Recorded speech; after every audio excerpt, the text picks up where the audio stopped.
I'm not sure who's going to be listening to this, but please understand, I tried to stop it. I do not have that much time. If you see an ad for Jack's paintings, do not buy anything. Okay. Let me start from the beginning. I'm going to tell you this as if it were happening in real time. I hope this helps drive my warning deep into your bones, ensuring you do not make the same mistakes as I did. 1 year after I married the love of my life, we bought a new house. We'd been trying for a baby for a couple months and needed something to fit a family.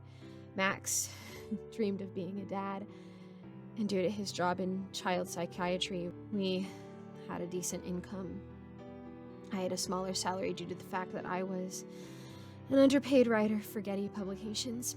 But I loved to write, and in my current position, if I was getting views and the content was relevant, they didn't care what I wrote about. Anyways, I loved the freedom I had. It wasn't until we moved into our dream home that I realized the walls were bare. Thus began my deep dive into all things decoration. I quickly began to fill up the empty spaces, leaving Max's office, the last room to be finished. "Eleanor, look!" I heard Max yell, causing me to jump from my spot on the couch. "Jeez, Max, I almost had a heart attack," I replied. Looking back at him, I saw he had a huge grin spread across his face. "You'll never believe what I found an ad for," he practically yelled while rushing to my side of the couch. He turned his laptop so we could both see the ad. "The last painting ever made by James Human is now in our inventory. For the low price of $50,865, you can be the owner of the priceless piece of art." My eyes were drawn to the painting. It depicted a young woman holding an umbrella in a tsunami. Her face was half covered by the umbrella, leaving only her left eye exposed. She had long black hair that flowed in the wind behind her. Looking at the picture, I found the title, "You're Next." I had a weird feeling creep through me after reading the title. I distinctly looked over my shoulder into the now dark hallway. Wait, dark? I began to think I sat down at 11:30 this morning. Pulling my eyes away from the screen, I turned my head to look at Max, but he was off. His grin was now ripping the seams of his cheeks as if he had too many teeth to fit in his mouth. Something was wrong. My body was frozen in fear, leaving me defenseless. Something moving on Max's shoulder caught my attention. Unable to turn my head, I moved my eyes as far as they could go. It looked as if there was a pale hand gripping his shoulder.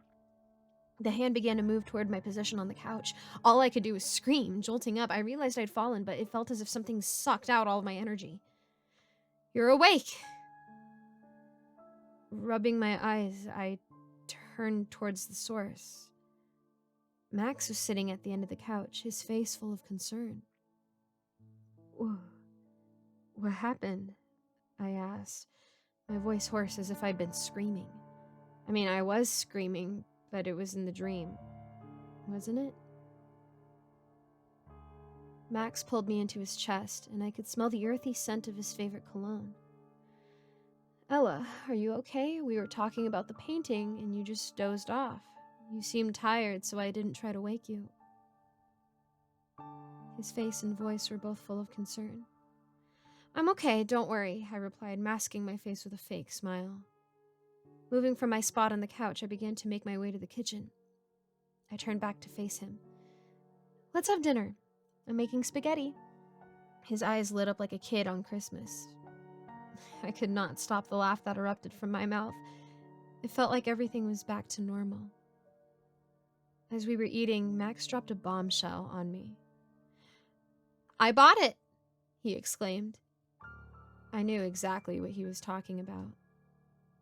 I tried not to let my fear show. "Are you sure you can afford it?"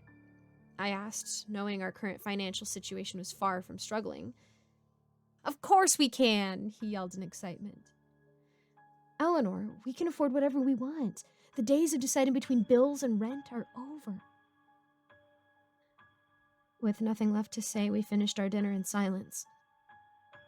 The next day, there was a knock on the door. Max had already left for work, so I checked the peephole to see who it was. On the porch stood a delivery man. I opened it and was greeted by a friendly voice. Hi, are you Mrs. Alder? I have a package from Jack's Paintings.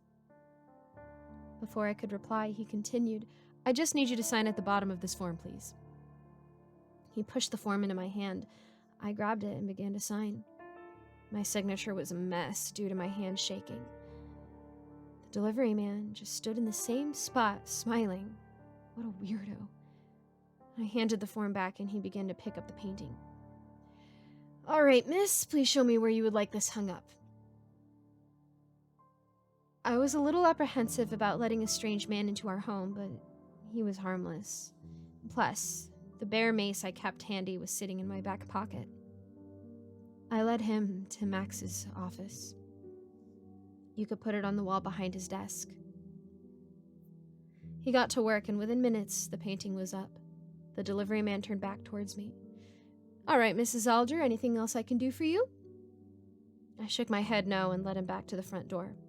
He stopped just before he was fully out. You have a good day, miss, and enjoy the painting. And with that, he headed back towards his delivery truck. I shut the door.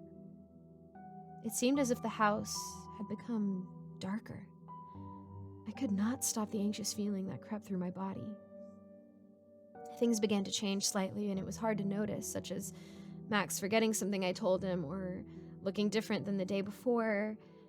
But as the weeks went on, huge changes were taking place, especially on the day of the incident. We had planned to visit Hawaii for years and finally got the chance to do so. He seemed paler and less outgoing, but we still had fun. Although I woke up one night to him standing over me with a grin that stretched too wide for anyone normal. I rubbed the sleep from my eyes, and he was asleep next to me. So I just assumed I dreamt the whole thing. After we got home, Max said he had to get a few things from the store, so he dropped me off. After going inside, I headed for our bedroom to unpack when I noticed his office door was ajar. I saw a light flickering from inside and heard the ending theme of our favorite show. Thinking he left his computer on while we were gone caused me to enter his office, heading for the computer to turn it off. When I moved behind his large monitor, my heart dropped, and the blood-curdling scream that came from me did not even wake him. I barely saw it, but something black and long slithered back into the painting, which had now changed. The background was completely dark, and you could just make out the outline of a man. Wait, a man? Or was it a girl? Or was it a woman? I don't know. My eyes took a minute to adjust to the dimly lit room. Looking down, my heart jumped out of my chest. Max? Why was he in here, and why is he on the floor? I bent down and began to shake him, but he didn't even flinch. I could hear him breathing softly as if he were hibernating. I began to shake him harder, and as I was about to get up and get water to throw at him, he began to stir and sit up. He looked like a wild animal. His eyes were bloodshot, his face was blotchy, and he had small circles on his arms. Max? Max, when did you get back? He looked at me but was dazed and confused. Elle, is that you? What happened? He managed to stutter out between breaths. What do you mean what happened? We just got back from our trip. I thought you were going to the store. He looked even more confused, but something moving behind him caught my eye. The painting changed. The outline was more visible and my heart sank. It was Max. He was frowning as a large clown with a horrible grin leaned over him. Most of the clown's body was covered by shadows. Wait, were the shadows moving? Max cried out, causing me to jump back. "Eleanor, go, please," he began to plead. I shook my head until he lifted his shirt, black, worm-like creatures covering his body. They looked like leeches with eyes, and I saw holes where the few of the creatures had made their way inside of him. I began to scream and cry, trying to pull the creatures off of my husband, but every time I pulled one off, another one filled its spot. Max pushed me back, and that is when I saw the source of the creatures. They were coming from the painting. I rushed to the wall and began to pull at the painting, but it wouldn't move at all. I began to claw it, trying anything to get it off of the wall. And that's when I heard the door. The next thing I heard turned my blood ice cold. "Ella, they only had mint chocolate chip from Barney's, so I bought a few other brands for you to try." How was Max in the other room and next to me? I looked down at the floor to see my husband gone. The spot where he once laid was a dark green color. I looked back once again, and there he was, wearing his favorite Lord of the Rings shirt, frowning under the clown.